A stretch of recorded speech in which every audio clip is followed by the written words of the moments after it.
திமுக வந்து தாவேக்கா எந்த நிகழ்ச்சி நடத்தினாலும் தடுத்து நிறுத்துறாங்க, வழிவாங்க நோக்கோட செயல்படுறாங்க அப்படின்ட்டு தமிழக வெற்றி கழக விஜய் கட்சி பொதுச் செயலாளர் புஸ்லி ஆனந்த் சொல்லியிருக்காரு. அவருக்கெல்லாம் பதில் சொல்ல விரும்பவில்லை.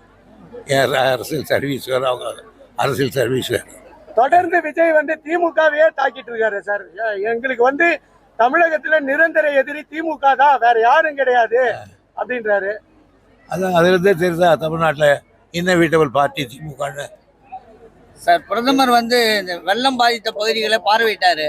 ஆனா உடனடியா அவங்களுக்குலாம் நிவாரணம் போல 1500 கோடி 2000 கோடின்னு அறிவிச்சிருக்காரு ஒவ்வொரு மாநிலத்துக்கு. ஆனா தமிழகத்துக்கு இது வரைக்கும் அவர் செய்யாது. என்ன சார், தமிழகத்துக்கு எப்படியாவது கெட்ட பேர் வரணும்னு ஒரு பாரத பிரதமர் நினைச்சார்னா அது அவருக்கு நல்லது அல்ல. அப்படி நினைப்பாரா என்பது கூட எனக்கு சந்தேகமாக இருக்குது. பட் ஆனால் நீங்கள் சொல்கிற மாதிரி நிலைமை அதுதான் இருக்கு.